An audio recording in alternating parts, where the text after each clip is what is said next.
할렐루야. 이 시간 예배에는 아주 특별히 은혜를 사모하고 말씀을 사모하는 성도들이 나오신 줄로 믿습니다. 주님께서 저에게 하신 말씀이 있어요.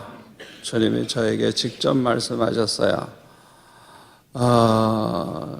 저를 위해서 주님께서 주님의 백성들을 모아주시겠다 그랬어요. 주님의 백성을, 지옥 갈 사람이 아니고 주의 백성을. 우리 주님 앞에 한번 감사할까요?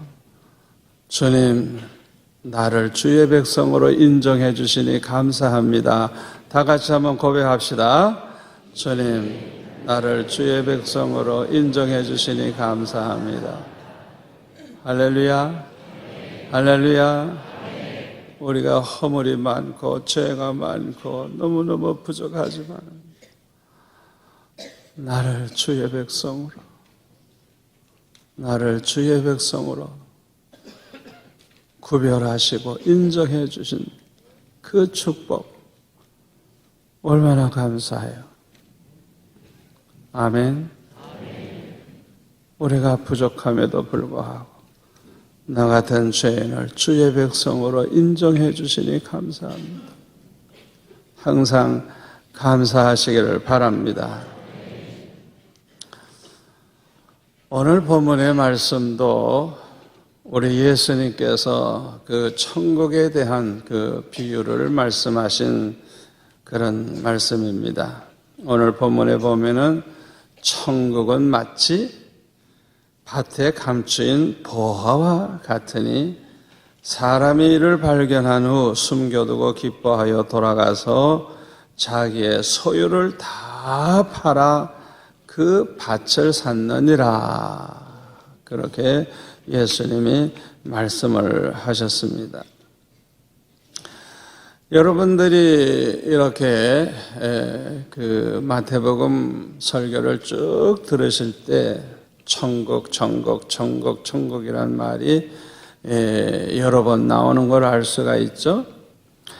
이 천국이라는 단어가 여러 번 나옵니다만은 주로 이 마태복음에서만 나오고 있습니다.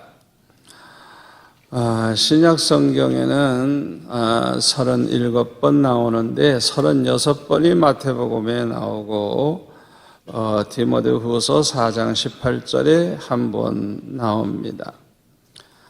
이 천국이라고 말한 이 단어는 하늘나라, 하늘나라라는 그 말을 그렇게 천국이라고 기록하고 있습니다. 그러나 마가복음이나 누가복음에 가면 하나님의 나라라 그랬어요. 하나님의 나라, 하늘나라가 아니고 하나님의 나라라고 기록해 있습니다.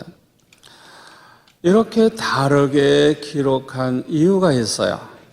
이 마태복음은 특별히 히브리인들, 이 유대인들을 위해서 그들에게 이렇게 초점을 맞춰서 이제 기록을 한 복음이에요.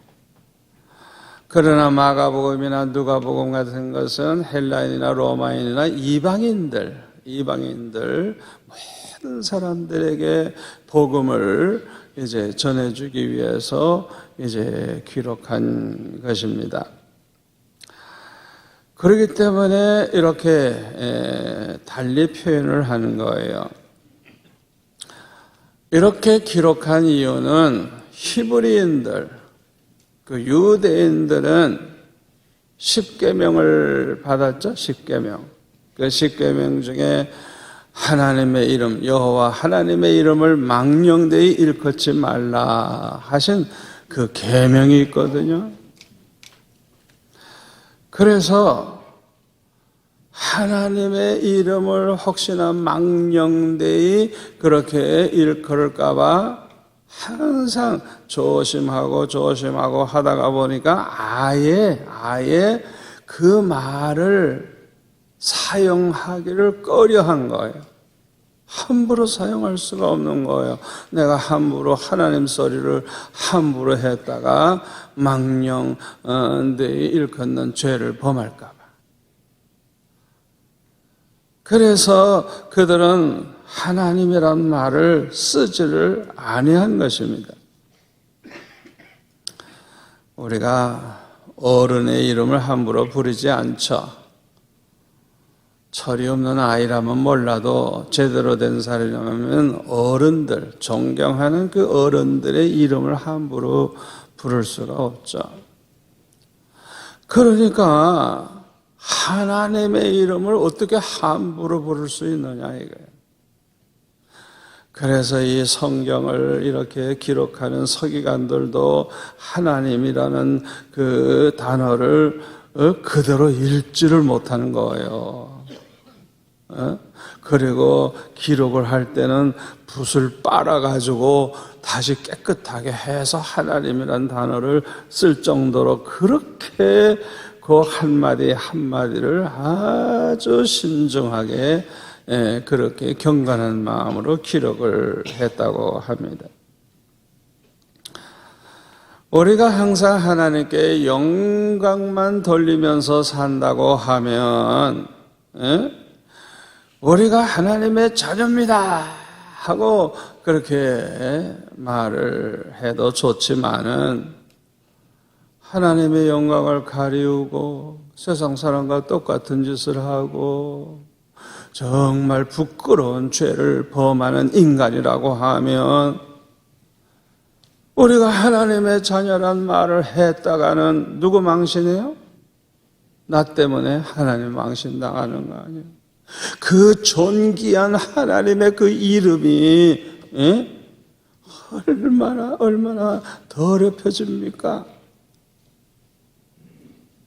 우리가 직장에서도 그렇고 세상에서도 그렇고 학생들은 학교에서도 그렇고 자기 자신이 예수 믿는다고 그렇게 말을 했을 때 매사에 모범이 되고 말과 행실이 올바르다고 하면 그래도 괜찮죠. 우리 때문에 예수님의 이름이 존귀해지죠. 예수님이 누군지 모르지만은 예수 믿는 사람은 다르구나. 그런데 이와 반대로 말하는 것이나 행동이나 생각하는 것이나 인간 됨됨이가 세상 사람과 똑같다고 하면 생각해 보세요. 그 도대체 예수란 분이 누군지 모르지만 예수 믿어도 별거 없구만. 더 못됐구만. 이러면 하나님의 영광 가려우는 건 물론이지만은 전도의 문을 막아버리는 거예요. 전도의 문을. 그러니까 얼마나 우리가 이 평소에 말하는 거, 행동하는 거 그게 얼마나 중요한가를 알 수가 있습니다. 그런데 문제가 하나 있어요. 말이라고 하는 것은요. 계속해서 사용하지 아니하면 아예 잊어버려요. 영어를 잘하던 사람도요, 영어를 계속 평소에 사용하는 사람은 괜찮아요. 그런데 영어를 사용하지 않고 한국에 와서 자꾸 한국말만 자꾸 하려고 하다가 보니까 이 발음이 이상하게 뒤틀려지고 생각나는 단어도 안 나오고 그래가지고 점점 영어를 이제 잊어버리는 걸 알 수가 있어요. 이 말이라는 게 그래요. 여기 연세 많으신 분들 옛날에 일본말 얼마나 잘했어요? 저도 일본 노래 불렀었어요. 어렸을 때. 하나도 기억 안 나요, 지금은. 왜? 안 쓰니까. 자꾸만 일본 노래를 불렀다면 지금도 내가 부르겠죠. 말이라고 하는 것은 사용하지 아니하면 잊어버리는 게 이게 문제예요. 그런데 구약 성경은 히브리어로 이제 처음에 기록이 되어 있었는데 그 히브리어를 보면 자음과 모음으로 되어 있어요. 그런데 성경에는 자음만 다 기록을 했고 모음을 이렇게 찍어줘야 되는데 모음을 찍어주질 않았어요. 그러니까 성경을 읽을 때 모음을 어떻게 붙이느냐에 따라서 발음들이 달라집니다. 어떤 때는 아예 뜻이 달라져 버려요. 이게 보통 문제가 아니죠. 그러니까 하나님이라는 단어를 안 쓰는데 말을 하지도 않는데 그거는 읽으려고도 하지 않고 정말 경건한 마음으로 그냥 넘어가는데 잊어버릴 수밖에 없죠. 안 쓰니까. 100년, 200년 안 써보세요. 태어나면서부터 안 써보세요. 잊어버리지. 모르지. 여호와라고 하는 단어도 마찬가지예요. 그것도 역시 이제 자음으로만 되어 있는 거예요. 여호와 하나님, 여호와 하나님. 그런데 그 발음을 정확하게 어떻게 해야 되는 걸 몰라요. 왜? 모음을 어떻게 찍어야 될지 모르니까. 그래서 어떤 습관이 있느냐 하면 여호와 하면 주님, 아도나이라는 말인데 주라고 그랬어요. 그냥 고단함만 나오면 그냥 주께서 그렇게 했다. 주라고 했어요. 그런데 누가 하나님의 이름을 함부로 불렀느냐? 사마리아 사람들, 유대인들이 쌍놈으로 보는 그 사마리아 사람들. 왜 그런 줄 알아요? 아수르가 침략을 해가지고 그냥 많은 아수르 사람들을 사마리아에서 살게 했어요. 그래서 거기에 사는 유대인들은 사마리아 사람과 어울려서 결혼도 하고 자식도 낳다가 보니까 완전히 거기는 혼혈족이 되고 만 거예요. 순수한 유대인이 아니에요.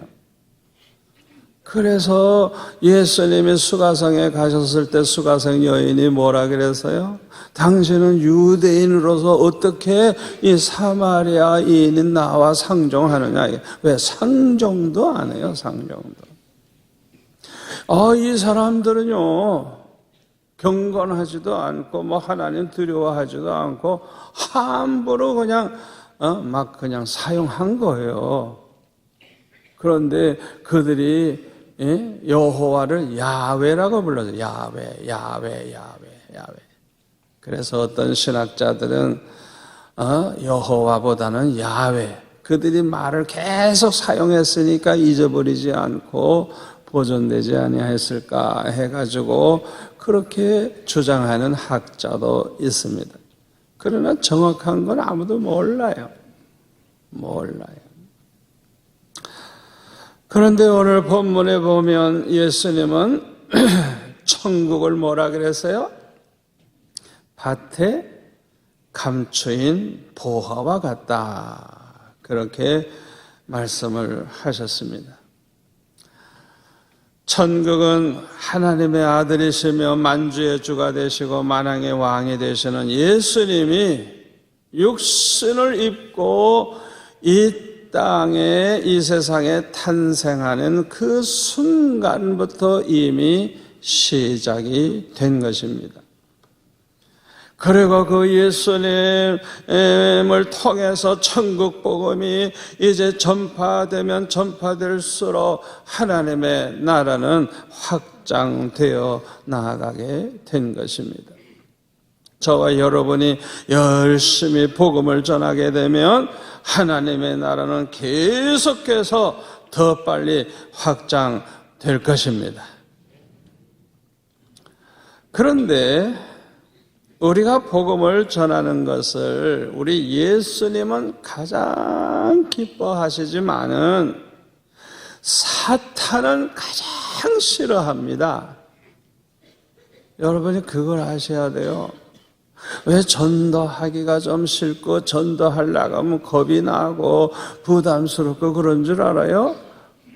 이 사탄이 그냥 전도 못하게 하려고 자꾸 그냥 이 두려움을 주고 그냥 갑자기 어디가 아프기도 하고 그냥 막 바쁘게도 만들고 방해를 하는 거예요.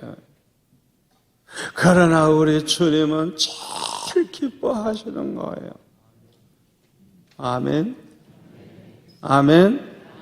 그걸 우리가 알아야 돼요. 사탄은 우리가 천국 복음을 전하면 하나님의 나라가 막 확장되니까 그걸 싫어하는 거예요. 그래서 교회마다 전도하지 못하도록 방해를 합니다. 그 결과 전도하지 아니하는 그 교회들을 가만히 보면 분쟁이 많고 시험이 많아가지고 전도할 생각은 안 하고 밤낮 싸움질만 하고 있고 쓸데없는 일 가지고 그냥 혈기를 내고 그냥 당회 재직회 할 것 없이 그냥 허송세월 보내고 있는 거예요. 많은 교회들이 이렇게 어리석은 짓을 함으로 부흥을 하지 못하고 있는 것입니다. 그러면 사탄은 얼마나 좋아합니까? 왜? 성공했으니까. 여러분 그거 아셔야 돼요.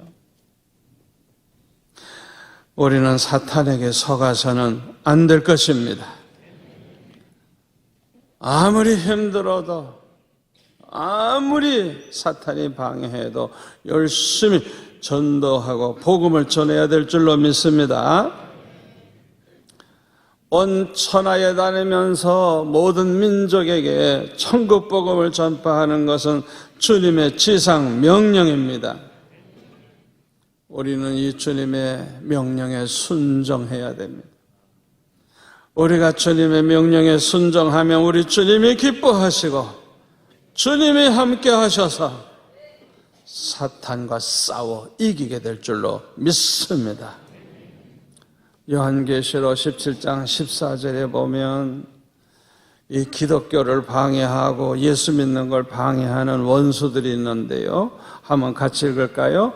그들이 어린 양과 더불어 싸우려니와 어린 양은 만주해 주시어 만왕의 왕이심으로 그들을 이기실 터이요 또 그와 함께 있는 자들 그 부르심을 받고 택하심을 받은 진실한 자들도 이기리로다. 이기리로다. 할렐루야. 성경에서 분명히 말씀하고 있습니다. 아무리 스탈린, 김일성과 같은 사람들이 기독교를 박살을 내려고 그러고 별짓을 다 해도 예수님은 만주의 주가 되시고 만왕의 왕이 되시기 때문에 그들이 아무리 방해를 해도 예수님이 이기십니다. 이기십니다. 이기시는 주님과 함께 있는 성도들도 이깁니다. 아멘. 그 사람이 진실한 신자라면 이깁니다. 그러므로 이렇게 주님이 승리하시기 때문에 아무리 기독교를 그냥 헐뜯고 방해해도 우리 주님이 이기시고 주님과 함께하는 우리 성도들이 이기기 때문에 결국에는 예수님 재림하시는 그날에는 하나님의 나라가 완성되는 것입니다. 우리 예수님이 재림하시면 모든 사람은 둘로 나누어집니다. 하나는 구원받은 하나님의 자녀들, 열처녀의 비유에 나오는 슬기로운 다섯 처녀와 같은 사람들, 신랑 예수님 오실 때 그 예수님 맞이하는 성도들, 그리스도의 신부가 되어 있는 성도들, 이런 사람들이 하나가 있어요. 이 사람들은요, 예수님 재림하시는 그날부터는 영원히 예수님과 함께 있게 됩니다. 언제나 예수님과 함께 있게 됩니다. 믿으세요. 믿으세요. 끝까지 영원토록 새 하늘과 새 땅에 들어가서도 영원토록 주님과 함께 영광을 누리며 살게 됩니다. 또 한 부류는 어떤 사람이냐? 하나님의 심판을 받아서 지옥에 가서 영원히 고통을 당하게 될 세상 사람들로 나누어집니다. 이들 중에는 미련한 다섯 처녀와 같은 사람들도 있고요. 평소에는 유명한 부흥사고, 유명한 장로고, 권사고, 집사고, 교회에서 굉장한 걸 한 것 같지만은 불법을 행하는 자들. 우리 주님께서 나는 너를 도무지 알지 못하노라, 내게서 물러가라 할 사람들. 그 사람들이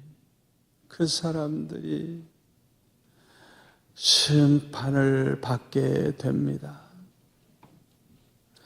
여러분, 내 설교를 잘 들으세요. 집사가 됐기 때문에 주의 백성이 된 거 아니에요. 목사가 됐기 때문에 주의 백성 된 거 아니에요. 우리 장로님들 정신 차리세요. 장로는 당연히 주의 백성인 줄 착각하지 마세요. 불법을 행하는 자들, 회개하지 않는 자들, 주님이 모른다고 하세요. 주님이 재림하시는 날 그 사람들은 미련한 다섯 처녀와 같이 발을 동동동동 구르면서 통곡을 하게 될 거예요. 심판이 있을 뿐이에요. 여러분이 그걸 아셔야 돼요.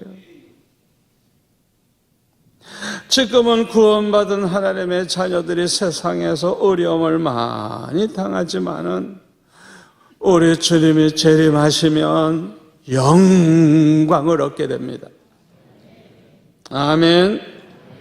베드로전서 2장 9절 말씀대로 왕 같은 제사장이 됩니다. 그뿐만 아니라 끝까지 믿음으로 승리하고 주의 일에 충성한 사람들은요, 만국을 다스리는 권세를 받게 됩니다.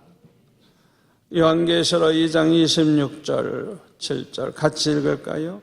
이기는 자와 끝까지 내 일, 주의 일을 지키는 그에게 만국을 다스리는 권세를 주리니 그가 철장을 가지고 그들을 다스려 질그릇 깨트리는 것 같이 하리라. 나도 내 아버지께 받은 것이 그러하니라.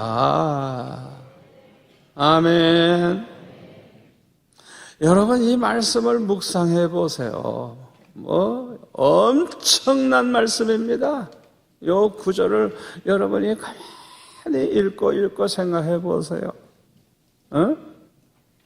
엉터리로 신앙생활 하는 게 아니고 끝까지 믿음으로 승리한 사람들, 끝까지 주의 일에 충성한 사람들, 받을 영광이 얼마나 큰지 몰라요.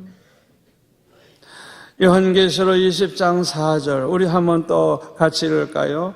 또 내가 보좌들을 보니 거기에 앉은 자들이 있는데 뭐예요? 심판하는 권세를 받은 사람들입니다. 또 내가 보니 예수를 증언함과 전도한 거죠. 하나님의 말씀 때문에 목배임을 당한 자들의 영혼들과 또 짐승과 그의 우상에게 경배하지 아니하고 그들의 이마에 손에 그의 표를 받지 아니한 자들이 살아서 그리스도와 더불어 1000년 동안 왕 노릇하리라. 아멘. 주님의 보좌에 앉아가지고 심판주 되시는 주님의 그 보좌에 앉아가지고 심판하는 권세를 받은 사람들이 있는데 이 사람들이 누구냐? 복음을 전하다가 예수님을 전하다가 순교한 사람들, 하나님의 말씀대로 살고 하나님의 말씀을 증언하다가 고난당한 사람들, 순교한 사람들, 끝까지 짐승의 표를 받지 아니하고 신앙의 지조를 지킨 사람들, 그리스도와 더불어 왕 노릇을 하는데 그야말로 만국을 다스리는데 철장을 가지고 그냥 질그릇을 깨트리는 것 같이 하리라. 그 권세가 얼마나 큰지. 예수 안 믿는 사람들이 지금은 끄떡끄떡하고 큰 소리 치지만은 그들은 우리 앞에 그저 질그릇과 같이 그냥 박살나는 존재가 되는 거예요. 예수님 재림하시기만 하면 우리 예수 믿는 사람들 모든 고난은 끝납니다. 왜 이렇게 아멘이 작아요? 고난이 끝납니다. 엄청난 영광이 있습니다. 이 말씀을 믿는 사람들은 아무렇게나 살지 않습니다. 신앙생활도 아무렇게나 하지 않습니다. 여러분, 사도 바울이 왜 그렇게 세상을 배설물과 같이 버리고 살아도 주를 위해 살고 죽어도 주를 위해 죽고 나는 사나 죽으나 주의 것이라고 하면서 왜 그렇게 산 줄 알아요? 이 말씀을 믿는 사람이기 때문에, 일어날 일, 앞으로 일어날 일을 아는 사람이기 때문에, 확신을 가지고 있었기 때문에 그들은 자기를 위해 살 수가 없었어요. 아무렇게나 살 수가 없었어요. 신앙생활 적당히 할 수가 없었어요.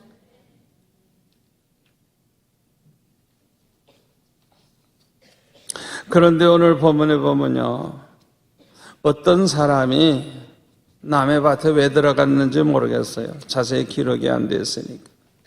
아무튼 남의 밭에 들어가서 뭘 했는지 모르지만은 거기에서 우연히 땅 속에 숨겨놓은 보화를 발견하게 되었습니다. 그 시대에는 많은 돈이나 보화를 안심하고 맡겨둘 수 있는 은행과 같은 곳이 없었습니다. 그래서 이 돈 많은 사람, 보화가 많은 사람들이 고민이 많은 거예요. 이거를 자기 자신이 어디다가 집에다가 이제 가지고 있다는 걸 알게 되면 도둑이 그냥 하루도 안 빠지고 찾아옵니다. 도둑은 그래도 괜찮아요. 강도들이 몰려와요, 강도들이. 그러니까 보화만 뺏어가는 게 아니라 다 죽여버려요. 그러니까 얼마나 두렵습니까? 그래서 할 수 없이 온 가족이 다 잠들었을 때, 세상이 다 잠들고 조용할 때 아무도 없는 그런 곳에 가서 땅을 파가지고 항아리에다가 그 보화를 집어넣고 완전히 봉해가지고 땅속에 깊이 감춰놓고 자기만 알고 있는 거예요. 자기만. 부부도 몰라, 부모 자식도 몰라, 자기만 아는 거예요. 깜짝같이. 왜 얘기 안 하느냐? 퍼지면 큰일 나니까.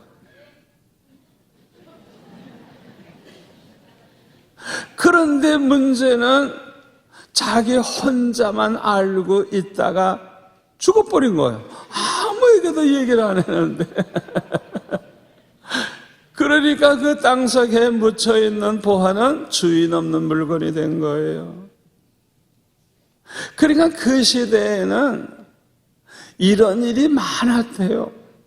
예수님은 없는 일을 가상해서 말씀하시는 게 아니에요. 실제로 그 시대에 일어난 일, 누구나 이해할 수 있는 그런 이야기를 하시면서 천국을 이렇게 설명하고 있는 거예요. 그래서 이런 보화를 이제 발견한 사람은 그야말로 횡재를 하게 되는 것입니다. 그런데 그 당시 풍습에는 자기 땅에서 보화를 발견하면 자기께 된대요. 그런데 남의 땅에서 발견하게 되면 땅 주인과 반반 나누게 된다고 합니다. 그러니까 오늘 본문에 나오는 사람은 그 보화를 모두가 다 자기가 가지기 위해서 어떻게 했어요? 자기의 소유를 모두 다 팔아가지고 그 보화가 숨겨져 있는 밭을 사버린 거예요. 그래서 그 밭을 자기 소유로 만든 거예요. 왜? 100% 다 가지려고. 얼마나 지혜로워요. 자, 그런데 이 보화가 뭘 가리키는 줄 알아요? 이 보화는 메시아이신 예수님을 가리키는 거예요. 주님은 나의 참 보배, 나의 방패, 나의 참 소망. 아멘. 아멘. 이 세상에서 가장 큰 복을 받은 사람은 예수님을 만난 사람입니다. 그리스도가 되시며 하나님의 아들이신 예수님의 복음을 듣고 믿음으로 구원받은 사람, 가장 큰 복을 받은 사람들이에요. 세상에서 재벌되는 것보다 더 큰 복입니다. 재벌이 되면 뭐해요? 예수님 만나지 못하면 이 세상에 몇십 년 살다가 지옥에 가서 영원히 고통을 당해요. 그러나 예수님 만난 사람들은 세상에서 천대받고 비록 어려움을 많이 당하고 고난을 당한다고 할지라도 우리 주님과 함께 받을 그 축복을 생각하면 우리 예수님이야말로 보화 중에 보화인 줄로 믿습니다. 그런데 이 세상에는 예수님을 만나지 못한 사람들이 너무나도 많습니다. 이 사람들은요, 그 가장 귀한 보화가 되시는 예수님을 발견하지 못한 사람들이에요. 참 불행한 사람들이죠. 교회가 이렇게 많지만은 그들은 관심이 없어요. 예수 믿는 사람들이 수영로 교회 교인들이 왜 이렇게 1시간, 2시간, 3시간 거리에서 달려와가지고 왜 이렇게 열심히 하나님을 예배하고 섬기는지 관심이 없어요. 관심이 전혀 관심이 없어요. 그들은 보화가 땅속에 있는데도 모르고 사는 사람과 같아요. 여러분들은 그 보화를 찾은 사람들. 아멘. 보화를 찾았기 때문에 이렇게 일찍이 나온 것. 만사를 제쳐놓고 나온 거예요. 저와 여러분과 같이 예수님을 만난 사람은 가장 큰 복을 받은 사람들입니다. 우리가 이렇게 예수님을 만나게 된 것은 우연이 아닙니다. 예수님이 그리스도이심을 알게 된 것은 우연이 아닌 것입니다. 이것은 하나님의 특별하신 은혜입니다. 아멘. 에베소서 2장 8절 말씀대로 그 은혜를 인하여 믿음으로 구원을 받았나니. 예수 믿게 된 게 이게 보통 은혜입니까? 그리고 우리가 구원받은 것은 행함으로 얻은 것이 아니라 오직 믿음으로 얻게 되었으니 이게 보통 은혜입니까? 아멘. 예수 믿어 구원받는 것 보통 은혜가 아니에요. 사도행전 14장 48절에 보면 영생을 주시기로 작정된 자는 다 믿더라. 아무나 예수 믿게 되는 거 아니에요. 우연히 전도 받아가지고 교회 나오는 거 아니에요. 예수님이 그리스도시요 살아계신 하나님의 아들이심을 믿고 그 예수님을 믿음으로 구원받는 것보다 더 큰 복은 없는 줄 믿습니다. 이 사람들은 이 세상에서 하나님의 사랑과 축복을 받으며 살다가 하나님 나라에 들어가서 영생 복락을 누리게 될 것입니다. 그뿐만 아니라 예수님과 함께 영광을 얻게 됩니다. 그러므로 예수님을 만난 사람들은 목숨을 걸고 신앙을 지키고 모든 것을 다 바쳐서 주님을 위해서 사는 것입니다. 여러분들은 그리스도시여 살아계신 하나님의 아들이신 예수님을 만나셨습니까? 땅속에 숨겨둔 보화를 발견한 사람처럼 귀하신 예수님을 발견하셨습니까? 그리스도이시며 살아계신 하나님의 아들이신 예수님을 발견한 사람은 삶의 태도가 다릅니다. 삶의 목적이 다릅니다. 믿음으로 살기 위해서 모든 것을 다 희생합니다. 제가 책을 보니까 이슬람교를 믿는 아랍 사람이 유학을 갔어요. 미국에서 공부를 하게 됐어요. 그런데 그 중에 옆에 있는 친구가 얼마나 친절하고 사람이 좋은지, 그 친구는 기독교인이고 자기는 이슬람교도지만 미국에 가서 공부하니까 학교에서 그저 친구로서 아주 가깝게 그렇게 지냈어요. 하나는 성경을 믿고 하나는 코란을 믿는 사람이에요. 그러니까 자기가 아는 거 가지고 주장을 하고 설명을 하고 토론을 하고 친구니까 싸우는 게 아니라 이제 같이 성경을 읽어보기도 하고 그랬어요. 그러니까 이 이슬람 교도는 처음으로 성경을 보는 거예요. 그러니까 이 코란은 생명이 없고 성경은 생명이 있다는 걸 알게 됐어요. 전혀 책이 다르다는 걸 알게 된 거예요. 이 청년이 그러다가 주님을 만났어요. 주님을 만나서요. 예수님을 믿게 됐어요. 예수님을 믿으면 그 집안, 그 가문에서는 축출이 됩니다. 그렇지 않으면 죽여버립니다. 그러니까 목숨을 걸지 않는 사람은 예수를 믿을 수가 없는 거예요.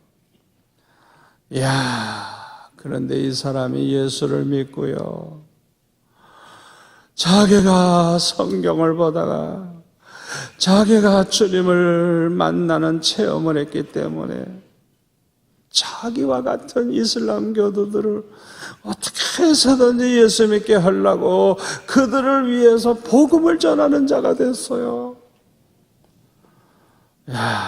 제가 그 글을 보면서 얼마나 은혜를 받았는지. 지금도 이런 일이 얼마든지 일어나고 있어요.